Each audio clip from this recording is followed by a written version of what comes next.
Hello, this is DevTips, and my name is Travis. And you're beautiful, but that's not enough for you. You want to code some stuff. I get it. I'm calling this series Design and Code My Personal Website in 12 Hours. Now keep in mind it's kind of a flexible 12 hours, but welcome to Hour 4. Today we're going to be setting up the project. This is an important step. I'm going to be talking about all the tools we want to use and how to get them into a place where they're all working. This is a critical stage in the development process. If we start out using the right tools, we're going to have an easier path to success in the end. We want to have a wonderful development environment so that we can work from our happy place. Okay, so similar to the way that we did a lot of the planning before we got started in the last phase, that design phase, we need to spend a bit of time planning out the development environment before we can execute on pulling all this together, right? So what I want to do is just make a quick list, and I'm going to call this my project wish list. And now I'm thinking to myself, what would, for me, be the best and most comfy and like the most awesome place that I would want to code my website in? Because I have free reign over the whole tech stack here. I can choose anything I want, and I want to choose the thing that is familiar to me. And also, because I'm the person that's asking for this, I can, make myself uncomfortable a little bit too. I can push myself on the edges. And so what I want to do is I want to use Jekyll as my kind of CMS, as my platform for this. And I also want to use Jade for my markup language. And where I'm pushing myself in this is how I get these two to work together. They don't natively go together. Jekyll is more of a Ruby-based application, and Jade is comes from the house of Node.js. So getting them to work together is not exactly easy, and I'm going to show you in this video how I ended up doing that. But let's talk about what other requirements I want in my project. Number 3, I would say, is going to be Sass. I need to use Sass for my CSS. And another thing I've been toying with lately, mostly on the demos that I've been doing at CodePen because it's easy to use, but something I've never used natively yet, but I really enjoyed it, is Auto Prefixer. That is going to be a lot of fun to use, and it's going to help me write native code in front of you guys that will be more standardized in the long term instead of using mix-ins to handle browser differences. And the last thing that I've never used before that I think will be a lot of fun, and also something that CodePen kind of put me onto, is something called browser sync. Now this is not, CodePen isn't the only place I've seen this before. When you use CodeKit or pre-pros, there's browser sync and an auto refresh in there, but I'm going to build this into the whole Jekyll and Jade and Sass and auto prefixer flow. And let me tell you how I came upon this. Okay, so this is the wish list here. If my development environment can do all of these things, I'm going to be pretty excited.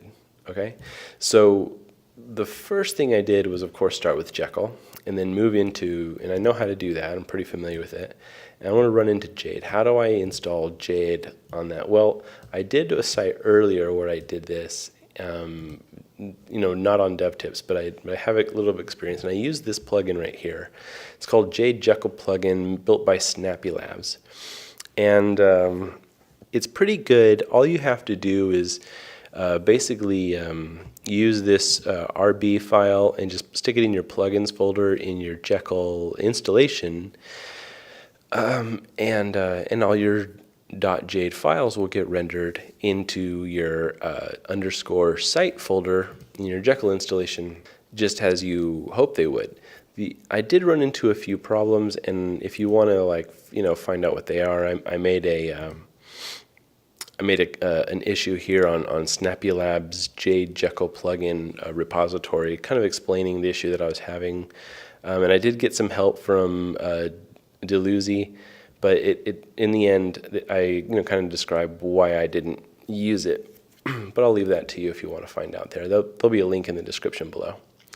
Now, these other requirements led me to find this really helpful video here. It's a video but it's also like attached to a repository. So this person, Shane Osborne, made this repository here, which is not so much a tool similar to this J. Jekyll plugin. It's not so much a tool or anything like that, but it's kind of like a starter project for Jekyll, which involves a Gulp workflow. And the Gulp workflow involves Sass and browser sync and also a few other things like auto prefixer. And that just takes care of these last three that I wanted, right? Sass, auto prefixer, and browser sync. And Jekyll, of course. And then number 2 came down to me. How do I work in Jade, right? So that's what kind of this video is all about. So here's where we're going to start. I'm going to download this repository with a right click, save link as, and I'm going to save it straight to my desktop. And here it is. Now that zip folder ended up on my desktop, double click it to open it up, and then I'll just throw it away. Now this folder here is the repository that Shaky Shane has provided for us. Let me take you through what makes it different. Shaky Shane here has a great getting started guide here, so I'm going to go through it with you.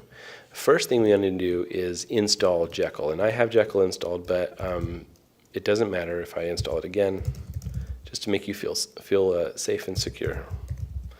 Gem install Jekyll, and then that'll run and it'll download the latest version of Jekyll for you. Fantastic. We installed one version of Jekyll. Okay, and then the second thing to do is install Node.js, which is really simple too. It's actually not as complicated or intimidating as everything else. You just go to Node.js and then click install, and it's, I'll just let's do it with you. Node is about 14 megabytes, but when you click it, you'll see it's like a regular program that you're install on any day. But I've already installed it, so I don't need to go through this. But you just go through that and you'll be fine.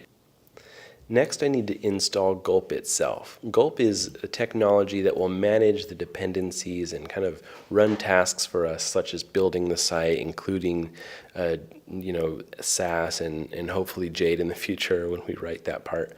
But to get that started, we're going to do this right here. And if you're a Mac user, you want to do this in sudo mode. Sudo npm install -g for global. That means it's installing everywhere, not just where your current terminal is pointed. And we're going to write gulp. Password, I forgot it. Just kidding.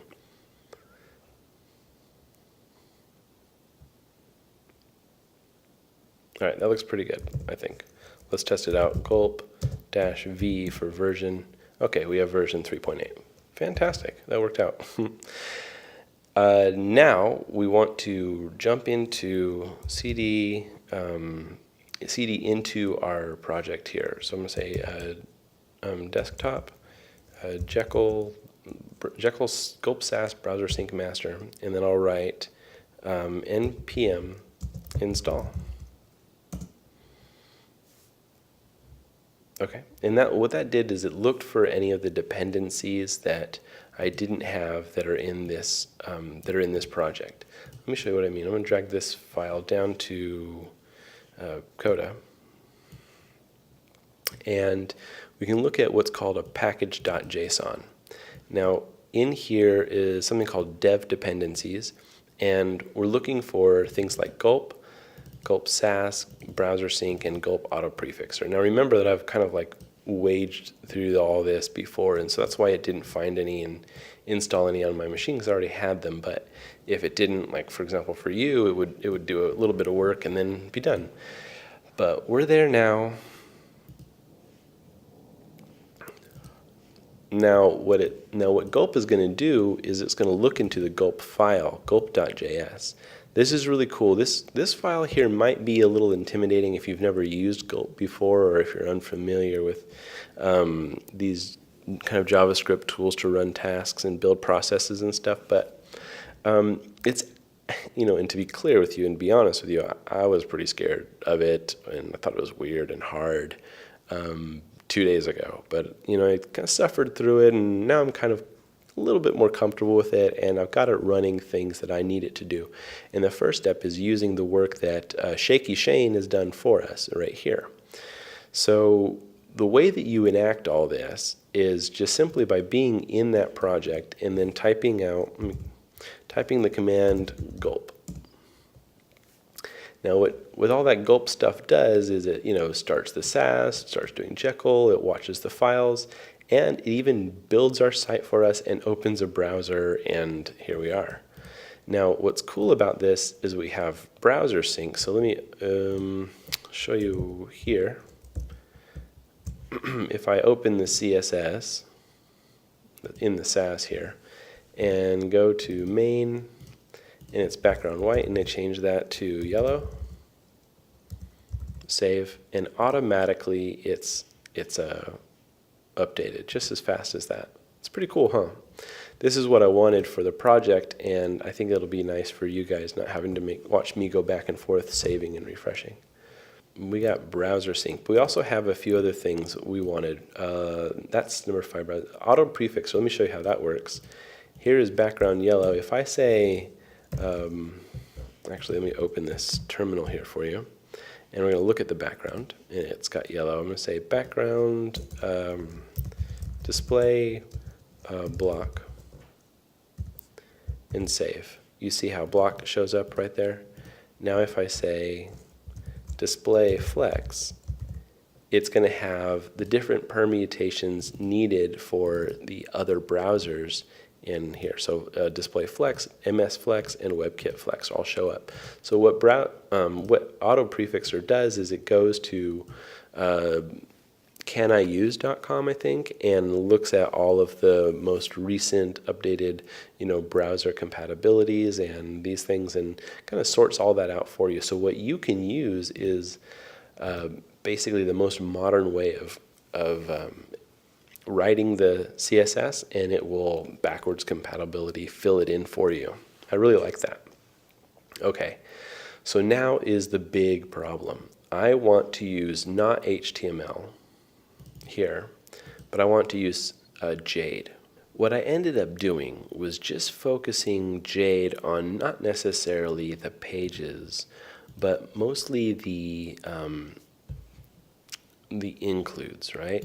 So if you make a folder called _include, and in Jekyll you can write, let's see here, copy new file,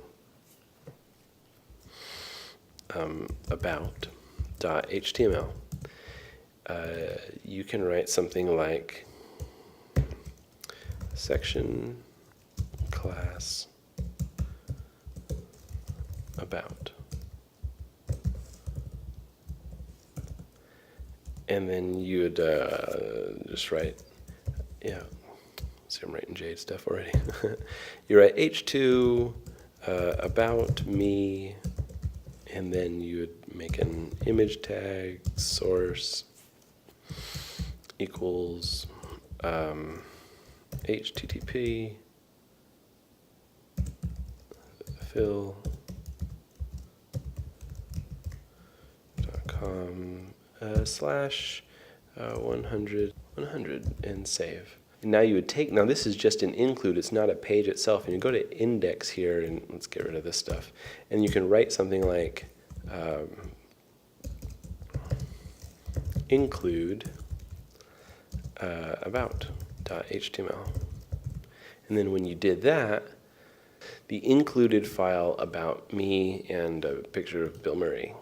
So what I'm getting at here is that when I build a website, most of the work that I do are in these includes, because I like it to be, small and manageable. And then I just kind of, in the pages, the actual pages, I just put a bunch of include tags in, and maybe some other things or some wrappers around the includes to change their scope. But mostly it's all about these includes. And I figured the compromise could be, with my desire to have Jade as my programming language, that I could use Jade on the includes. Well, how do I do that? I found this really, really great video online called getting started with Gulp Part 1, where Maximilian Schmidt takes us through the process of Gulp, and he explained a lot to me, made me feel real good. But what he's doing is helping us to do gulp.jade, right? So you can check that out for your own on your own, but what I'm going to do is just kind of take you through what I learned right now. So I'm going to open Gulp file here. Actually, I'm going to go into my terminal and quit my Gulp server, and I have to get a new Gulp task, or whatever it's called, a new Gulp thingy. So I'll write npm install gulp-jade. That's the name of the thing we need. And if you write -- save dev, that will put a marker in your Gulp file that you shouldn't go over a certain version of gulp-jade. So let me download that.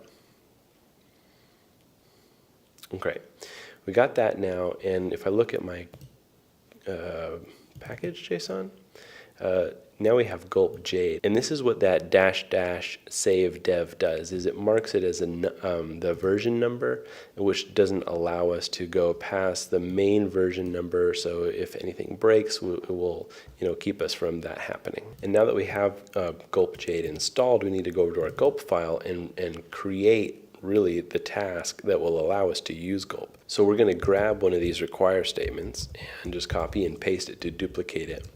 Now this require is going to be called just what we downloaded, basically, gulp-jade, and we're going to name it Jade. Make it line up. Okay, let me give me some room here.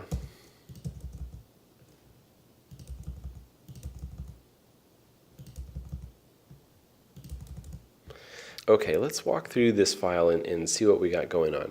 First, we have the task of building the Jekyll site. This is going to be kind of like the main thing that happens. We're going to build the Jekyll site, notify browser sync that it's happened, and then you're done, right? Rebuild is kind of like if you've enacted a rebuild by doing something else. Like, for example, if you save a file, this will happen.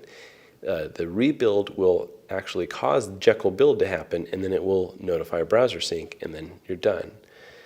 Browser sync, let's see what that does.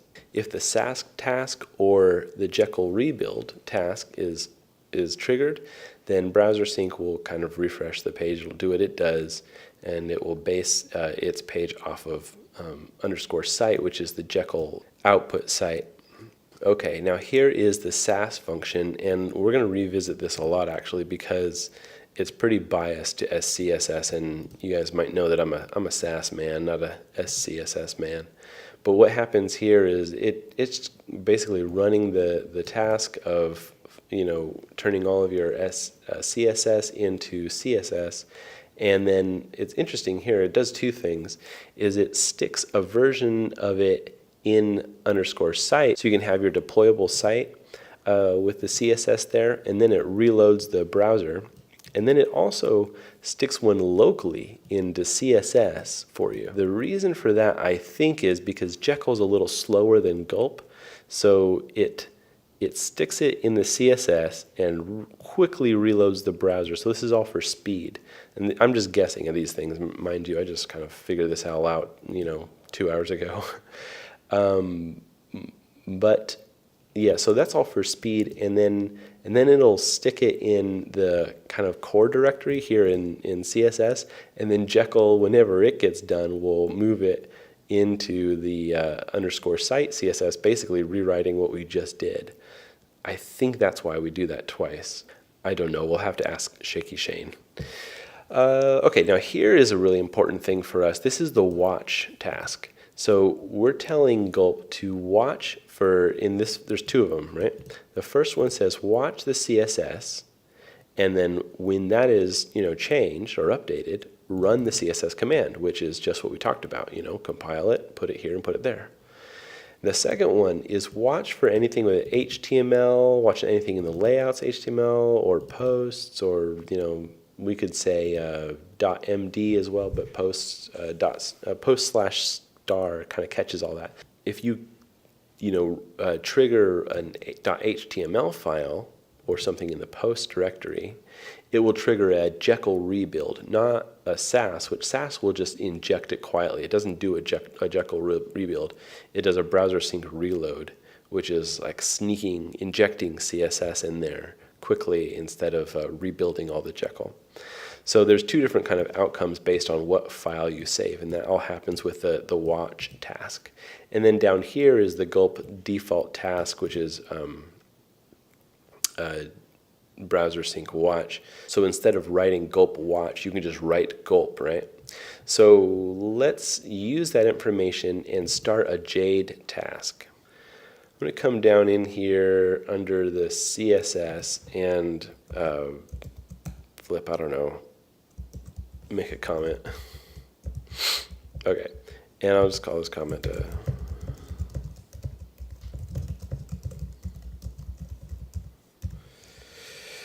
Okay, now we're gonna try.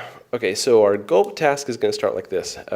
We just invoke Gulp, and then we say we're gonna build a new task. And in that task, we'll say this is gonna be task Jade, and comma, and then we're gonna make a function, a callback function here. Okay, when Jade is ran as a task, what do we want to happen? Well, we just want to return a few things. Right, so we'll say return Gulp. Return Gulp source means tell Gulp to go and get some Jade files, right? And in this paren here, we're going to be looking for basically star.jade, anything with a Jade file. And after that, we'll take all those files and pipe them, or basically put them into Jade itself. This is Jade, right? Put them into that, Gulp Jade, and run that process and turn them into HTML files. Now, after you have them in HTML files, we'll again pipe them into something else. We'll use Gulp and use the method of dest, which is kind of put them somewhere, right? Destination.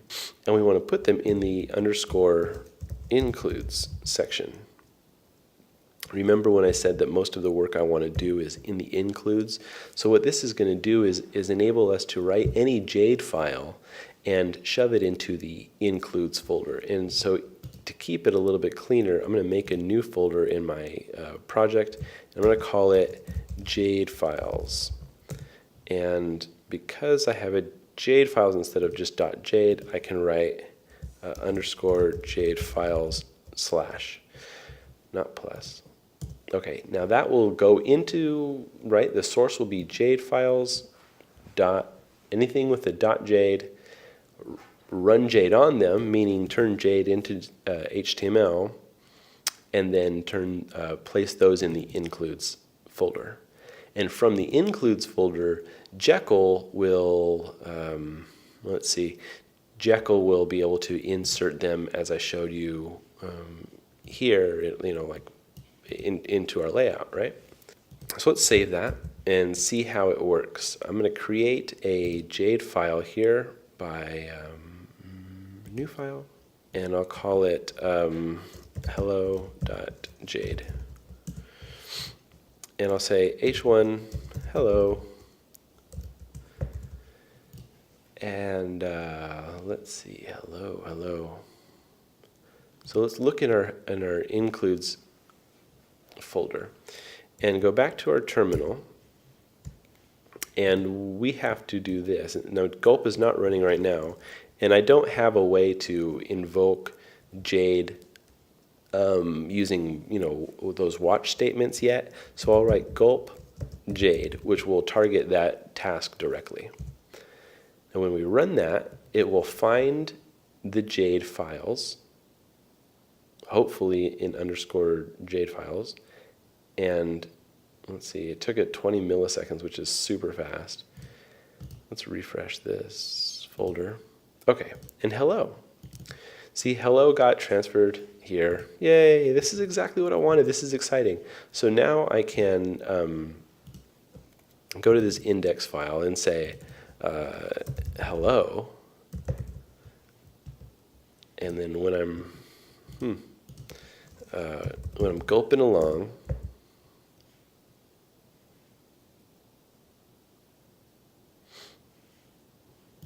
it'll say hello here instead of the about section. And what I need to do now in that gulp file is find a way for me to say, hey, you know how you guys watch the Sass files here and how you watch the index.html files? I want you to watch those Jade files. So I'm just going to duplicate this line and come in here.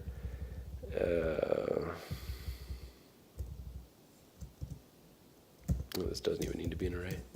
And say underscore Jade files slash star Jade, right? Anything in the Jade files directory, star.jade, run Jade on it. Now I'm hoping that when these Jade files get placed into the includes, you know what I'm going to do? I'm going to change post to includes. I'm not using this as a blog right now. So includes will be ready for a Jekyll rebuild. So Jade files would get turned into an HTML and stuck in the includes. Includes will be like, oh, hey, there's something new here. Jekyll rebuild will happen. This is what I'm hoping will happen. Okay, let's go to our terminal and find out. I'm going to say Control C to stop the server, and then write gulp and hit enter. I'm going to close these browsers here. Okay, a new browser is opened with browser sync, and I'm going to go over to hello.jade and write bye. Now we have a notification is running a Jekyll build, and our browser should sync up and change it to bye. There we go.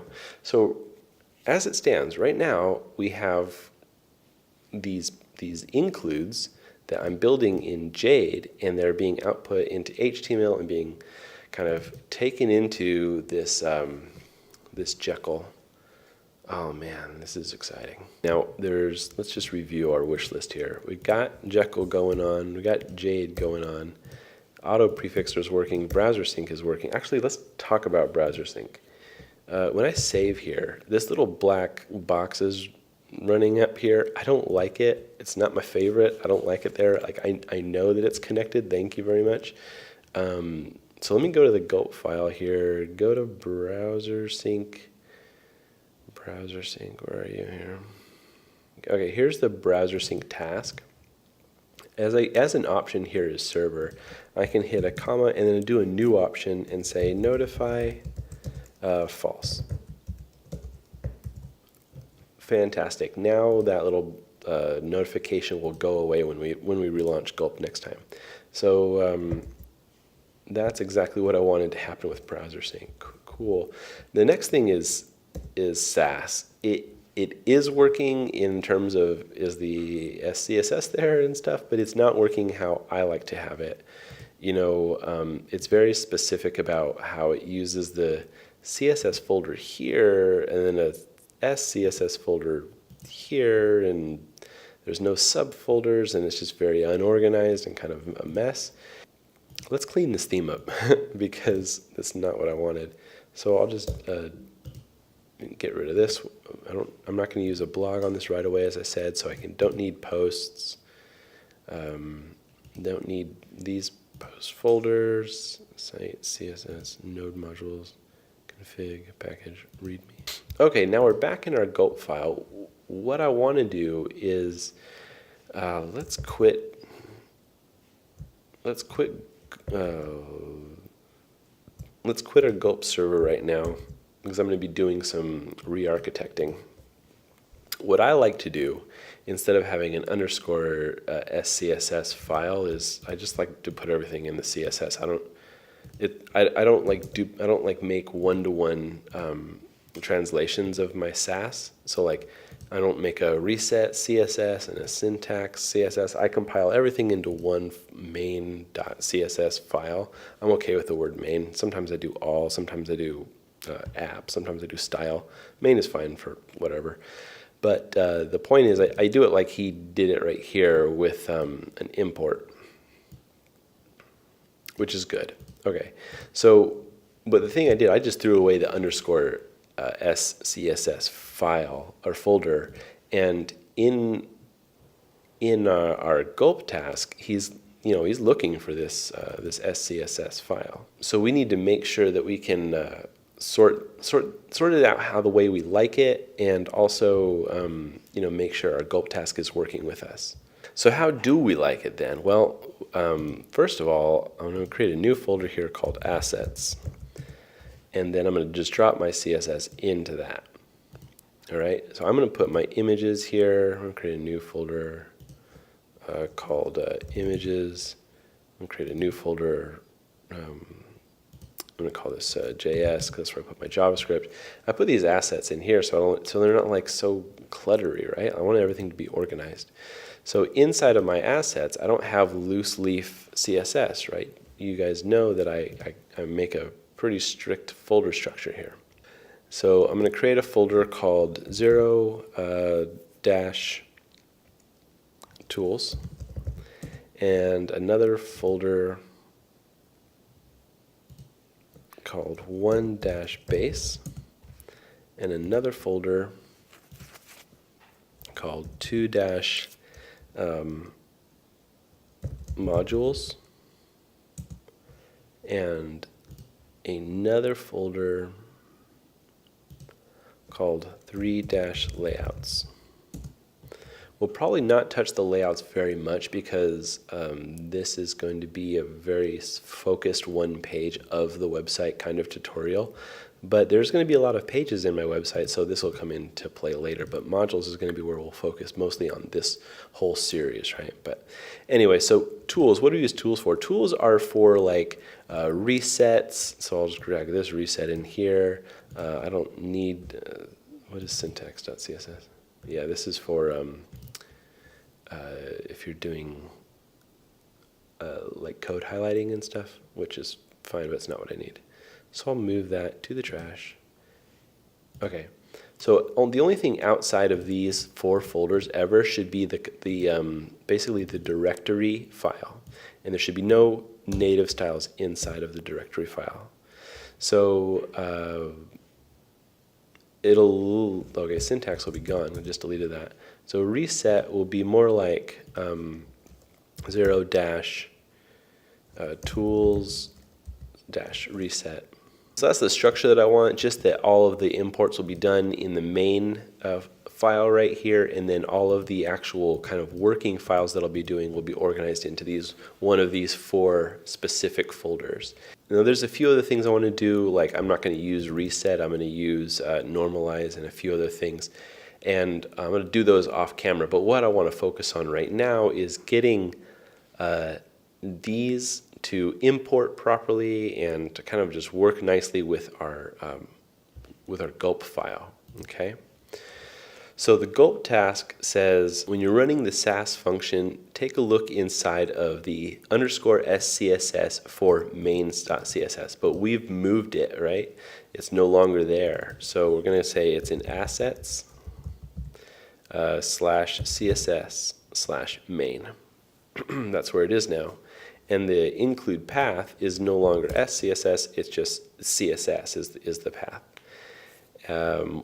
When we place the file, like I explained before, when we pipe it into the new destinations, we want it to go into underscore CSS, but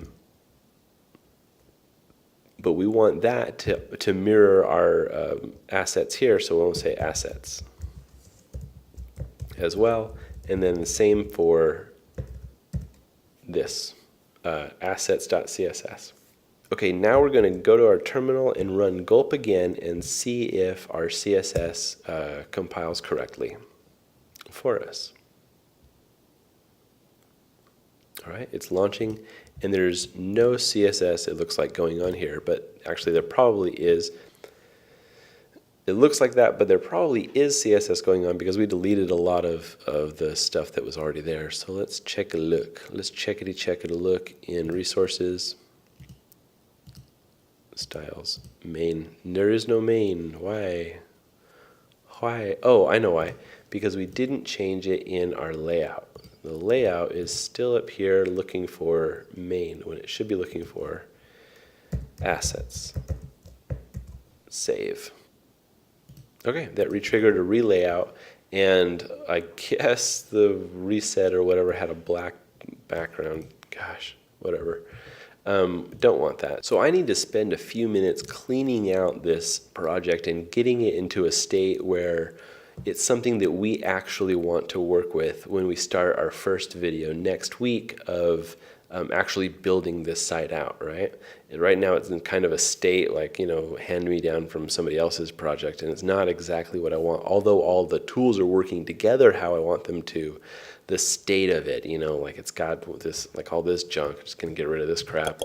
Okay, I know that was a lot, and to be honest, I've spent the last 2 days being pissed off and Googling every combination of why won't this stupid thing work the way I want it to, and what am I doing with my life?